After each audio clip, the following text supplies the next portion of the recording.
Alright, so in this problem, I have 6 divided by 2 times 1 plus 2.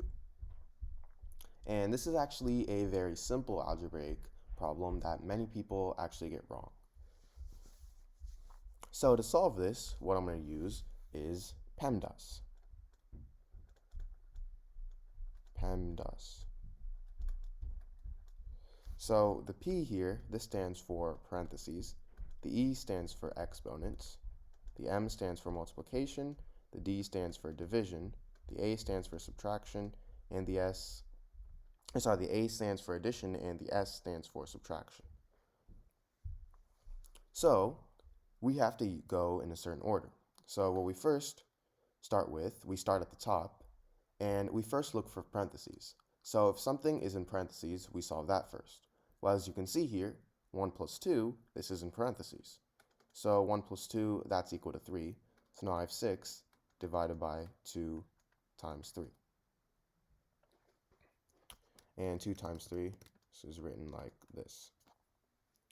Next, well, again, now, we again look for parentheses. There are none. So now we go down. We go down to exponents. Are there any exponents here?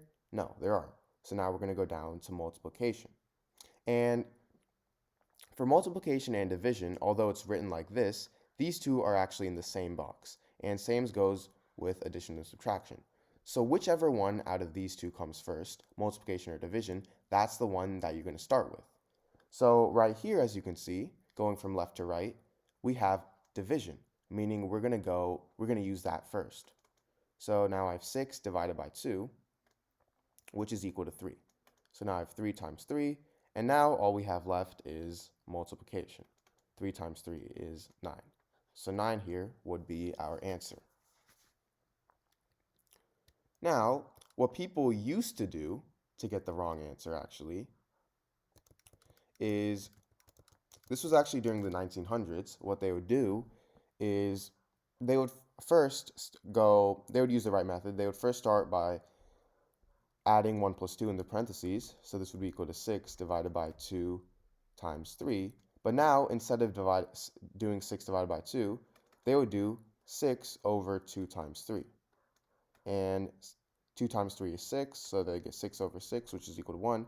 And this is actually the wrong method because, as we know, we do, between multiplication and division, we do whichever one comes first. So in this case, division comes first, so we would do that before the multiplication. So that's how you solve this problem.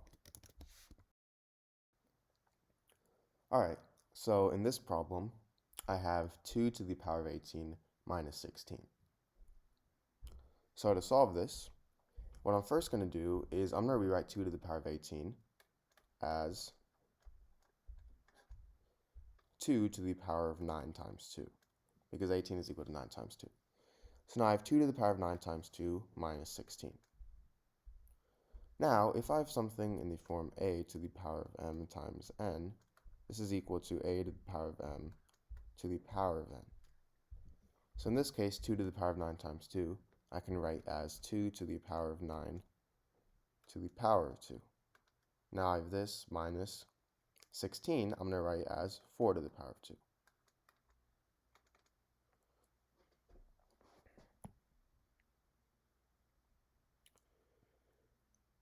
Now, if I have something in the form a squared minus b squared, this is equal to a plus b times a minus b. So let me just clear this up real quick.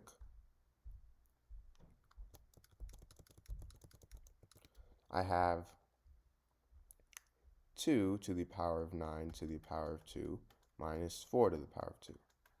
And remember, if I have something in the form a squared minus b squared, this is equal to a plus b times a minus b. In this case, a is 2 to the power of 9 and b is 4. So this is going to equal 2 to the power of 9 plus 4 times 2 to the power of 9 minus 4.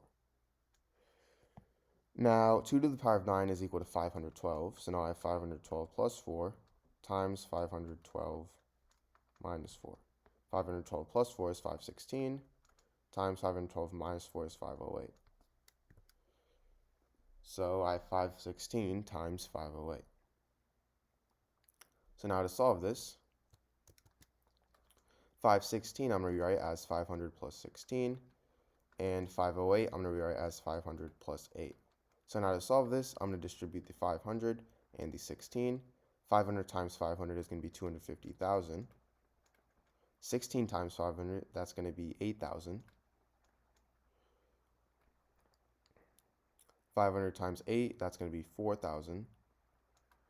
And 16 times 8, that is going to be 128. So now to simplify this, 8,000 plus 4,000 is 12,000. 12,000 plus 128 is 12,128. And 250,000 plus 12,128 is 262,128. So this is my answer. Alright, so in this problem, I have 2 to the power of x is equal to 7 to the power of x plus 2. So now, if I have something in the form a to the power of m plus n, this is equal to a to the power of m times a to the power of n. So in this case, 7 to the power of x plus 2, I can write as 7 to the power of x times 7 to the power of 2. Now, I'm going to go ahead and divide both sides by 7 to the power of x. So now I have 2 to the power of x over 7 to the power of x is equal to 7 to the power of 2. So now let me clear all this up. So I had 2 to the power of x over 7 to the power of x is equal to 7 to the power of 2. Now, if I have something in the form a to the power of m over b to the power of m, this is equal to a over b to the power of m. So 2 to the power of x over 7 to the power of x, that's going to equal 2 over 7 to the power of x, which is equal to 7 over 2, which is 49. So now to solve this, I'm going to take the log on both sides. So now I have log 2 over 7 to the power of x is equal to log 49. Now, if I have something in the form log a to the power of b, I can actually move this exponent b to the front. So this would equal b times log a. So in this case, log 2 over 7 to the power of x, I can move x to the front. So this is going to equal x times log 2 over 7 is equal to log 49. Now if I divide both sides by log 2 over 7, these two cancel out, and I'll be left with x is equal to log 49 over log 2 over 7. So this is my answer.